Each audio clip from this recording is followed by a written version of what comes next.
Graças a Deus. Maravilha. Graças a Deus mesmo. Meus queridos irmãos, eu quero agora falar a palavra de Deus aos irmãos, uma mensagem da Bíblia, uma palavra também pastoral aos nossos jovens. Hoje a programação é organizada pelos nossos jovens. Eu quero trazer uma mensagem da Bíblia, uma palavra de Deus, para a orientação de todos nós. Atos capítulo 16, Bíblia, palavra de Deus. Abra a sua Bíblia para nós ouvirmos juntos a revelação do Senhor para nós. Deus fala com a sua igreja através da Bíblia, da mensagem da palavra. E aqui nós temos preciosas palavras para todos nós. Atos 16, capítulo 16, versículos do 1 ao 3. Atos é no Novo Testamento. Logo após os Evangelhos, você vai achar o livro de Atos. Aí o capítulo 16, a partir do primeiro até o terceiro. E diz assim: os irmãos encontraram? Amém, meus irmãos? Vamos ler juntos. Diz assim: chegou a Derbe e Listra, e eis que estava ali um certo discípulo, ou crente, por nome Timóteo. Como era o nome dele?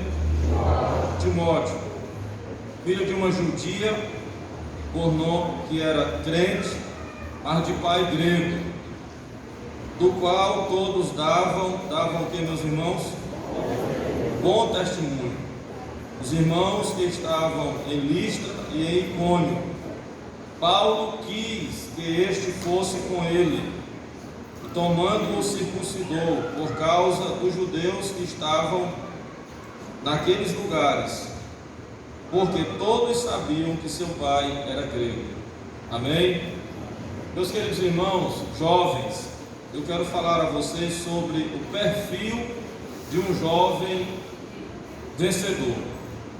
Perfil de um jovem vencedor. Eu espero que Deus me dê graça para trazer algumas orientações aos irmãos dentro desse texto e falar sobre o perfil de um jovem vencedor. Eu tenho certeza que os nossos planos são para alcançarmos vitória. E na época da juventude nós tomamos várias decisões que com certeza terão um impacto muito grande na nossa vida. É na juventude que nós decidimos muito daquilo que vamos viver. Parece que eu não estou exagerando se eu disser que as decisões que tomamos enquanto jovens são as que mais afetam a nossa vida. É na juventude que nós tomamos muitas decisões impactantes. E por isso que muitos jovens precisam vigiar para não pressionar muito a cabeça pensando nessas coisas. Às vezes o jovem pode se impactar, pode se preocupar, por exemplo, com coisas que são determinantes, como com quem vai namorar, com quem vai casar, onde vai trabalhar, que carreira deve seguir. Eu imagino que todo jovem pensa nisso. A moça pensa com que rapaz vai casar, o rapaz pensa com que moça vai casar, se não pensa, mas deve pensar. Que trabalho, que profissão vai seguir, qual o curso que vai fazer. Essas coisas, com certeza, têm um impacto muito grande na vida. É na época da juventude que a gente começa a apontar o rumo que a nossa vida vai seguir. Porque criança, adolescente, é muito ligada aos pais. E na época da juventude a gente começa a se sentir mais independente, tomar conta dos nossos interesses. Então é preciso que essas decisões sejam bem orientadas para que não hajam prejuízos. Porque um jovem sem orientação pode tomar decisões precipitadas e sofrer muito. Lamentavelmente, dentro das nossas igrejas, nós estamos vendo, temos acompanhado ao longo dos anos, da história, muitos jovens que tinham um futuro aparentemente brilhante. Dá pena, minhas irmãs, moças, rapazes, a gente acompanhar a história de uma moça que tem talento, que que tem beleza, que é pura, que é boa, que é agradável, que é decente, uma pessoa de bom caráter, de bom procedimento, de boa crença. E aí de repente essa jovem começar a se envolver com pessoas erradas, a fazer coisas erradas. Dá pena de ver isso. Jovens, rapazes, que às vezes a gente olha e vê que tem futuro, é uma pessoa que estuda, é uma pessoa de bom comportamento, de boa família, mas que lamentavelmente se perde, às vezes até fazendo coisas que não deviam fazer, no mundo das drogas, do crime, da imoralidade, porque na juventude essas tentações aparecem às vezes com mais força, e é preciso vigiar bastante. Às vezes o jovem pode ser levado a pensar que já sabe, que já conhece. Eu hoje estou com 39 anos, esperando muito esse ano chegar aos 40, em outubro, mas eu me lembro da época que eu tinha 18, eu não me lembro muito de quando eu tinha muito novo, eu não lembro, 8, 7, tem gente que conta coisas de 4 anos, e eu não consigo me lembrar de coisas com 4 anos, mas eu me lembro da época de jovem, adolescente, 15, 16 anos, eu me lembro de algumas coisas, e é normal a gente pensar que já sabe. Eu hoje vou dar conselhos para a Karen, às vezes vou dizer coisas para ela que são elementares, e ela fica, eu sei, pai, ela tem 15 anos, e eu sou levado a pensar que ela não sabe direito, e apesar dela pensar que sabe, mas quem já tem 39, já sabe, já viu coisas, outras coisas que ela não viu ainda. Então na juventude a gente precisa de ter esses cuidados, para a vida dar certo. Se você quiser que a sua vida dê certo, é preciso tomar vários cuidados. Eu digo para minha mulher e digo sempre, a vida é aquilo que nós fazemos dela. Não dá para você dissociar a sua vida das suas obras. A sua vida vai ser aquilo que você faz. Eu, pela misericórdia de Deus, sou pastor, mas eu sei que se eu não me comportar bem, eu perco o pastorado. Perde ou não perde, irmãos? Perde. Eu sei que as minhas obras são determinantes, tanto para manter a minha vida, como para tirá-la. Então eu preciso ter cuidado com aquilo que eu vou fazer. É preciso ter cuidado com aquilo que vai escolher, para não estragar a vida. Porque como eu disse agora há pouco, dá pena. Às vezes é uma moça que tem um futuro pela frente, é legal, bom comportamento. A gente vê que ela tem potencial para ser uma bênção, mas as ações, o comportamento, o perfil não é adequado e acaba se perdendo. E é um estrago muito grande você perder a vida. Porque perder o emprego, minhas irmãs, não é muita coisa, a gente arruma outro. Perder um bem material, uma moto, um carro, é muito ruim. Eu me lembro que eu fiquei muito abalado quando levaram a moto do nosso querido irmão, o Jobert, né? Eu não sei nem se você achou, mas não achou, mas a gente dói isso, a gente trabalha para ter nossos bens, e quando vê que eles foram tomados de nós, dói. Mas aí depois a gente consegue mais. Eu soube até que você vai casar, né? E aí eu acho bom esse negócio das pessoas não casar, eu fico feliz, porque dá certo, é bom. E aí eu acho bom, tá? Ele diz assim, meu irmãozinho, e aí tu já tá, eu já disse para vocês, conversando, quantos anos minha irmãzinha tem? Porque tem umas que a gente fica assim, tu já tem tanto de ano, irmã? E às vezes eu fico pensando, né? Cadê eu não vou dizer o nome dela, mas não tá aqui hoje não, né? E eu digo, irmã, e aí tu tem qual a tua idade, irmã? 20, eu digo, tu já tem 20 anos, irmã. Aí tem umas irmãzinhas que eu fico brincando, quantos anos tu tem mesmo? 20, pastor. Digo, pastor é velhinho, né? 20 anos, porque já é adulta, né? Já é assim, bem, já tá mesmo. Aí eu digo, e a irmã está conversando assim com o rapazinho, tem um plano assim já em mente, está encaminhado. Não, pastor, Deus me livre. Eu digo, mas Deus me livre de quê? Eu não estou te jogando a corda em cima de tu, não. Estou falando de casar, de ter família. Porque, irmãos, olha, aonde é que a gente vai conseguir as coisas da gente? Na família. Eu imagino que quando a gente está solteiro, aí sem ter nada, a gente não tem nada. Pode trabalhar, mas é fraco. A gente melhora mesmo quando casa, quando se organiza, um casamento bom. É assim. Eu tenho 2 filhas, eu não quero que elas falem de, eu já disse isso aqui bem claramente, eu não quero que elas falem de homem agora que são crianças, são meninas. Mas quando chegar o tempo, cai no campo, minhas irmãs. Bora trabalhar e Deus abençoe. pessoa. E aí, o homem de Deus, não estou tão interessado na questão de posse, de outras coisas, mas homem de Deus, homem de caráter, homem bom, que seja meu filho, que o ame, que me respeite, que seja bom para elas. Um homem de Deus é o principal, não só iludido por coisas que passam, mas homem de Deus, aí vale a pena. Se é homem de Deus, aí pode contar comigo, nós vamos juntos até o céu, não vai ter dificuldade para nós. Agora, se vem acumular caixa com coisa ruim, aí eu perde tudo. Mas é bom pensar nisso. É exatamente aí que a gente precisa ter algumas orientações. E o que eu quero dizer para os irmãos, com base nesse texto, é sobre o perfil de um jovem vencedor. Amém, meus irmãos? No Novo Testamento se destaca muito o ministério de Paulo. O apóstolo Paulo fez uma obra grande. O ministério de Paulo se destaca na Bíblia. É uma bênção. Paulo cresceu. O apóstolo Paulo se destaca como evangelista, como pregador, como homem usado por Deus. E é interessante que no ministério de Paulo se destaca a participação de Timóteo. Timóteo foi muito útil ao ministério que Deus concedeu a Paulo. O aparecimento de Timóteo no ministério de Paulo foi uma bênção, contribuiu para o avanço da igreja. A igreja ganhou com o ministério de Timóteo, ajudando a Paulo. Aí você pensa, por exemplo, a sorte de Paulo achar Timóteo.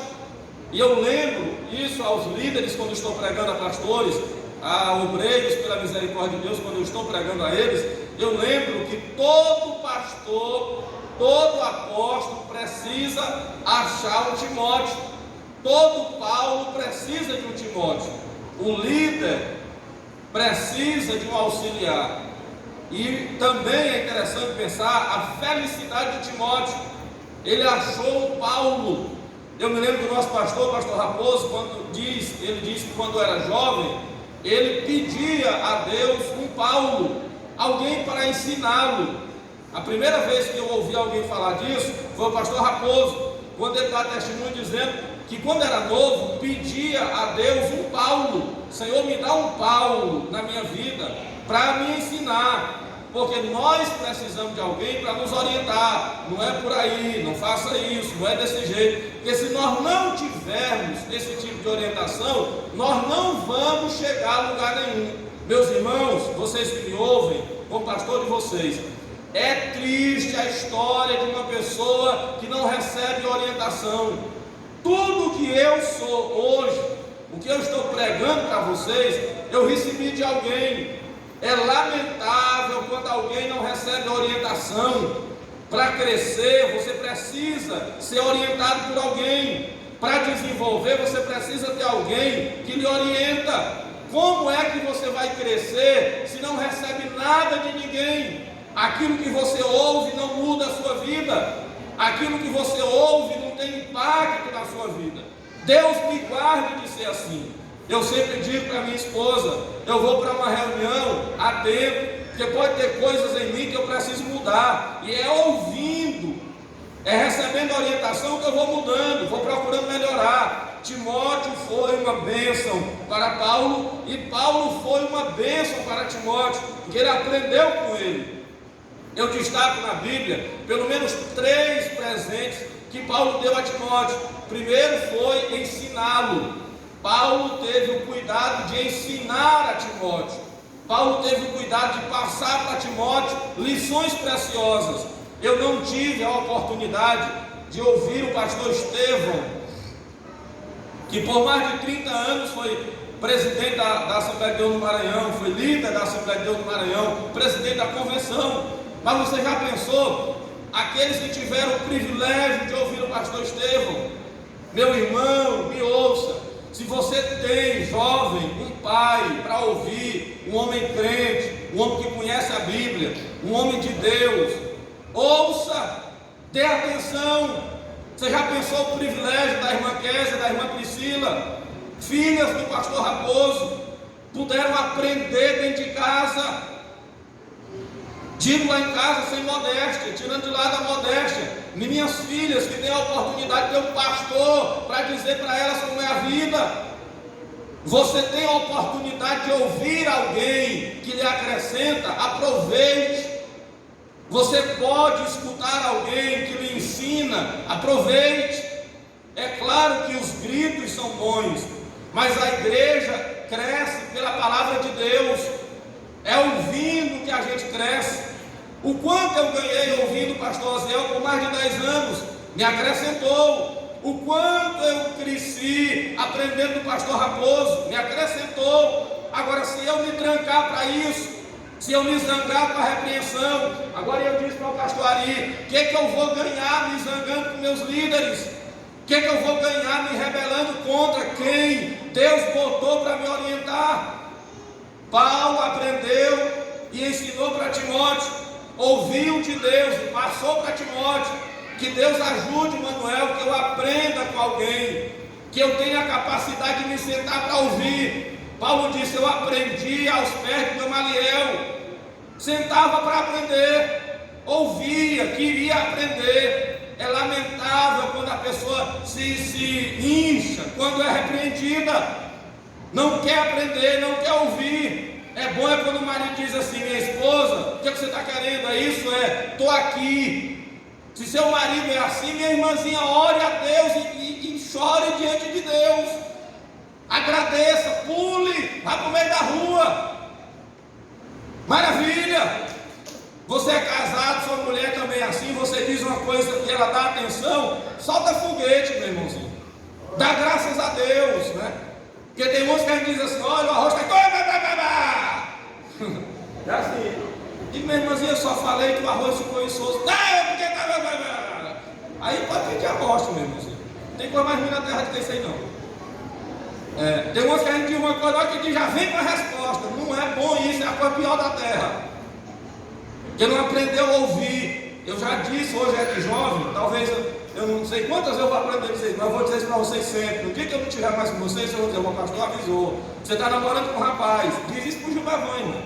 Aí, um dia tu aproveita e diz assim, olha, tu tá assim, teu cabelo tá assim, ruim, tá feio assim, tu tem que...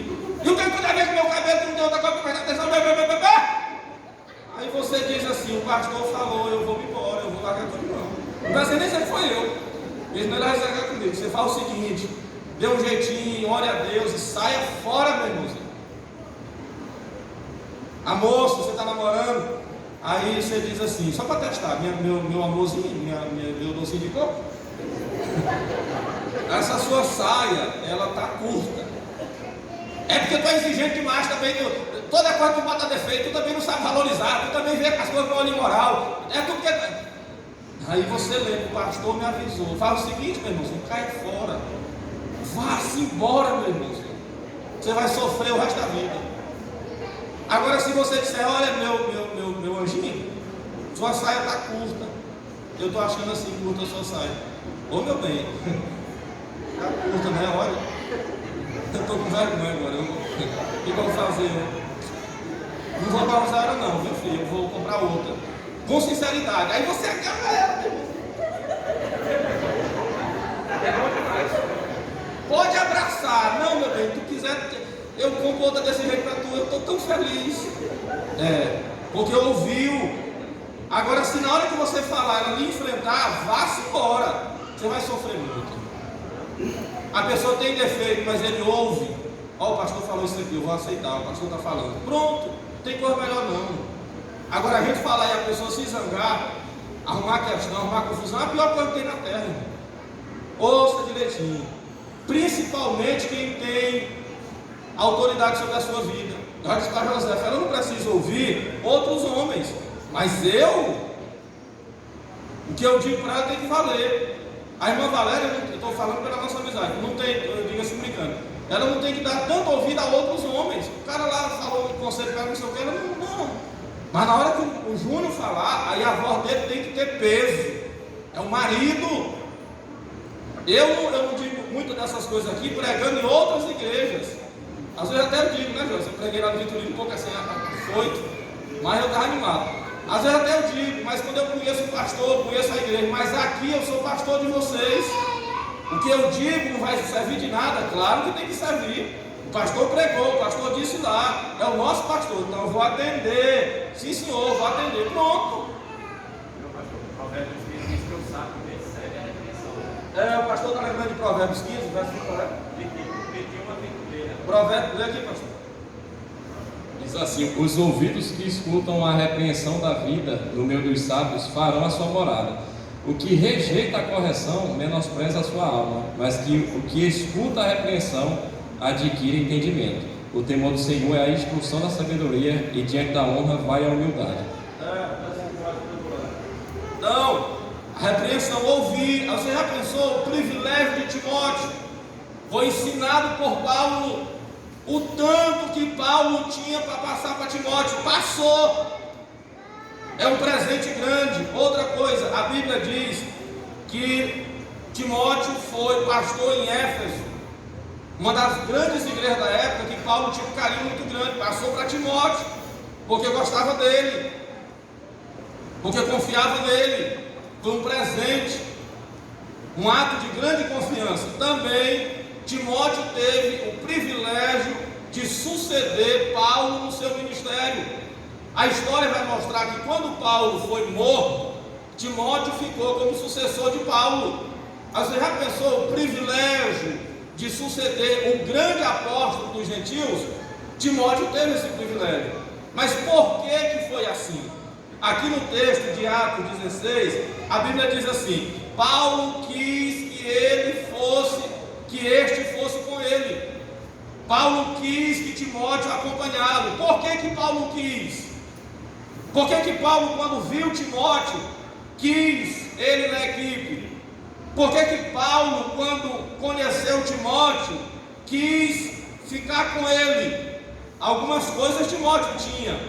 Aí nós vamos para a Bíblia. Se você quiser acompanhar na Bíblia, 2 Timóteo capítulo 3, versículo 15, abre aí a sua Bíblia, principalmente os jovens, para quem eu estou mais falando hoje. Capítulo 3, versículo 15, da segunda carta de Timóteo. Aí você deixa aberto aí, que a gente pode ler depois. Diz assim: e que desde a tua meninice sabes as sagradas letras, que podem fazer-te sábio para a salvação, pela fé que há em Cristo Jesus. Então, Timóteo sabia as sagradas letras desde a meninice. Era um jovem bom de Bíblia, era um jovem interessado pela palavra de Deus. Pela misericórdia de Deus, eu cresci na Igreja Assembleia de Deus, tanto fisicamente como espiritualmente. Eu cresci apaixonado pela Bíblia. No meu tempo de jovem, a gente ia pregar. Aí quando a gente citava vários versículos, os nossos companheiros diziam assim: rapaz, tu está crescendo, tu melhorou, tu citou 8 versículos na tua pregação. Aí a gente ficava todo cheio de vida, né? Porque tinha aprendido a Bíblia, estava crescendo na palavra. É importante esse apego com a Bíblia. Depois Paulo disse a Timóteo: Timóteo, persiste em ler. Meus santos jovens, é boa a prática da leitura da Bíblia. Você quer ser sábio, tanto nas coisas da terra, como nas coisas do céu? Leia a Bíblia, para ser santo, para ser sábio, para ter orientação. Hoje, infelizmente, a gente gasta muito tempo nas redes sociais, na internet, que tem um amigo meu que chama de infernet. É porque é perigosa. Aí é importante você gastar tempo com a leitura da palavra de Deus. Timóteo agradou a Paulo porque ele era versado nas Escrituras, tinha conhecimento da palavra de Deus. Outra coisa interessante era o bom comportamento de Timóteo. Atos 16, versículo 2. Olha o que diz a Bíblia nesse texto. Eu vou ler, mas eu conheço. Nós acabamos de ler. Atos 16, 2. Do qual todos davam bom testemunho. É interessante quando o nosso nome não enfrenta rejeição. Meu irmão, ou minha irmã, moça, rapaz, faça de tudo para você construir um nome sem rejeição. Eu vou dizer de novo: faça de tudo, se esforce para você construir um nome sem rejeição. Na hora que disser assim, é o Manuel, amém. Na hora que disser assim, é o fulano, amém. Que o seu nome seja agradável. Uma das melhores qualidades em uma moça, em um rapaz, é ser agradável. Quando falarem de você, soar bem. Quando o seu nome for sugerido, todo mundo aprovar. É ruim quando você é mal visto. É ruim quando você pega nome de rebelde. É ruim quando você pega nome de saliente.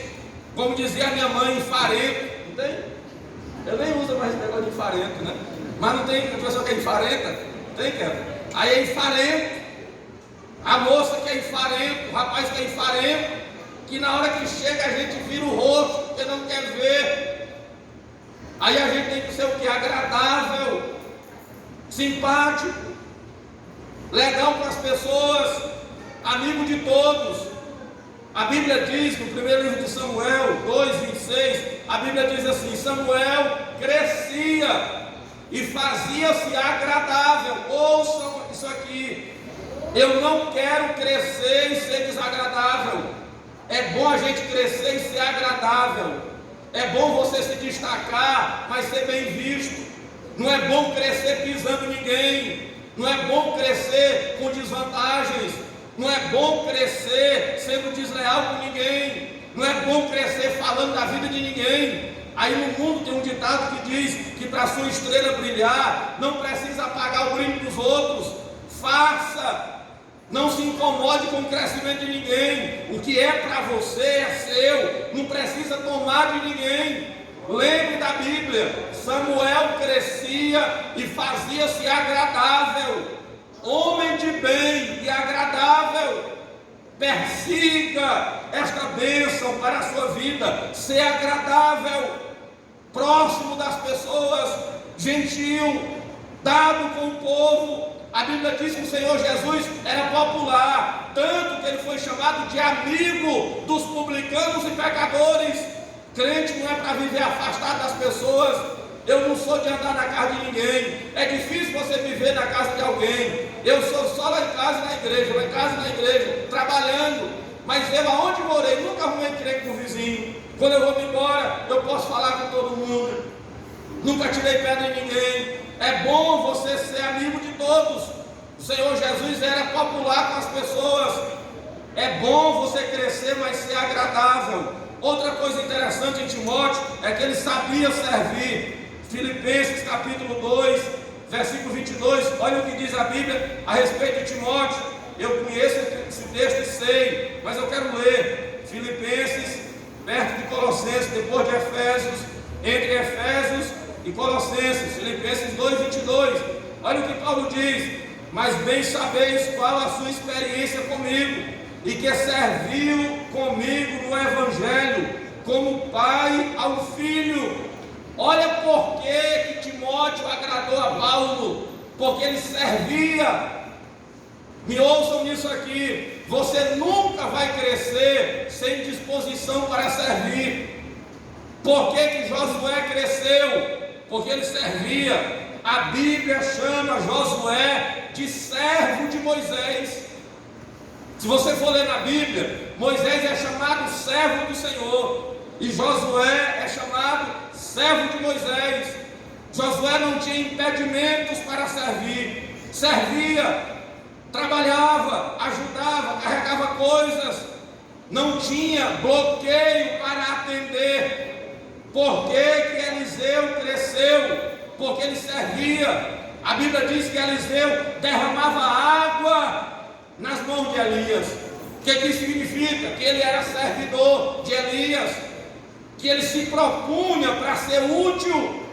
Eu não quero ser pastor apenas de nome, eu quero servir. Tem uma reunião e eu estar lá para servir. O que vai destacar você não é o seu nome, não é a sua beleza, não é a sua posição, é a sua disposição para servir. Aonde você estiver, não rejeite servir. Vá lá e faça. Aí como é, hoje eu tenho que saber das coisas. Hoje eu sou pastor auxiliar. Como é que eu vou fazer? Chegar no tempo central, não falar com ninguém, me sentar lá na cadeira e ir embora sem fazer nada? Dificilmente vai para lugar nenhum.